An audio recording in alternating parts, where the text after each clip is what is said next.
ಅವತ್ತೇ ನಾನು ಸ್ಟೇಟ್ಮೆಂಟ್ ಮಾಡಿದ್ದೀನಿ the first day Yeah. Before anyone made a statement I made. Yeah. ಅವ್ರ ಕಸ ಅವರೇ ಇಟ್ಕೊಳ್ಳಿ ಅಂತ. ಹೌದು. ಅವ್ರ ಕಸ ಬಂದು ನಮ್ಮ ಹತ್ರ ಹಾಕ್ಬೇಡಿ ಅಂತ ಹೇಳಿದ್ದೀನಿ ನಾನು. I stick on to that. ನಾನು ಡಿಸಿನೂ ಮಾತಾಡಿದಾಗ ನಥಿಂಗ್ ಇಸ್ ಕಮ್ ಅಫಿಷಿಯಲಿ. ಅವರು ಮತ್ತೆ ಮೊನ್ನೆ ಲಾಸ್ಟ್ ವೀಕ್ ಅಲ್ಲಿ ದೇ ಹ್ಯಾಡ್ ಸೆಂಟ್ HR. ಅಲ್ಲಿ ಏನೋ ಮಿಸ್ಕಮ್ಯುನಿಕೇಶನ್ ಆಗಿ ಇವರು ಅವತ್ತು ಲೇಬರ್ ಸೆಲ್ಗೆ ಹೋಗಿದ್ರು, ಇಲ್ಲಿರೋ ಯೂನಿಯನ್ ಲೀಡರ್ಸ್ ಅವ್ರು ಅವತ್ತೇ ಇಲ್ಲಿ ಬಂದಿದ್ರು.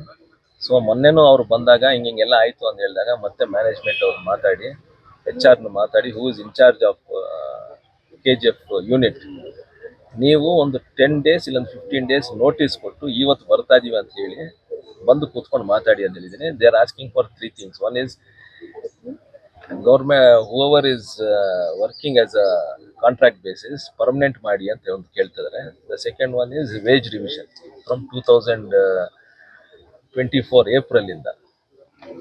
ಅದೊಂದು 5-6 months ಏನೋ ಡಿಫ್ರೆನ್ಸ್ ಇದೆ. ಸೊ ನಿಮ್ಮ ಹತ್ರ ಏನು ಪೇಪರ್ ಇದ್ರೆ ತೋರಿಸಿ ಅವ್ರಿಗೆ.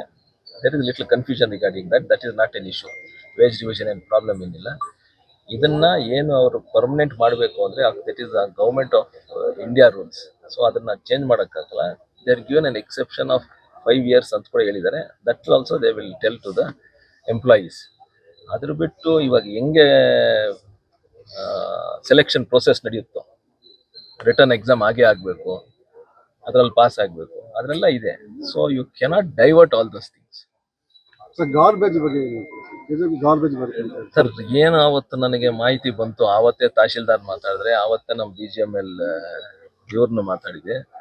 ನಿನ್ನೆ Disha meeting, Tuesday Disha meeting ಇದ್ದಾಗೂ ನಾನು DC ಅವ್ರ ಪಕ್ಕದಲ್ಲಿ ಕೂತ್ಕೊಂಡು I am raising this issue ಅಂದಾಗ, sir nothing is become official, ಅದನ್ನೇನು ಮಾತಾಡೋದೇನಿಲ್ಲ, ಅಫಿಷಿಯಲ್ ಆಗಿ ನಮ್ಗೆ ಇನ್ನೂ ಏನು ಮಾಹಿತಿ ಇಲ್ಲ.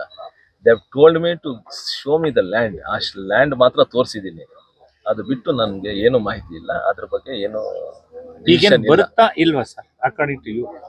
ಸರ್ ನಾನು ಅವತ್ತೇ ನಾನು ಸ್ಟೇಟ್ಮೆಂಟ್ ಮಾಡಿದ್ದೀನಿ the first day before anyone made a statement I made.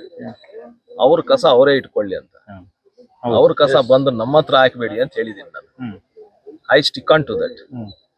ನಾನು DCನೂ ಮಾತಾಡಿದಾಗ ನಥಿಂಗ್ ಇಸ್ ಕಮ್ ಅಫಿಷಿಯಲಿ.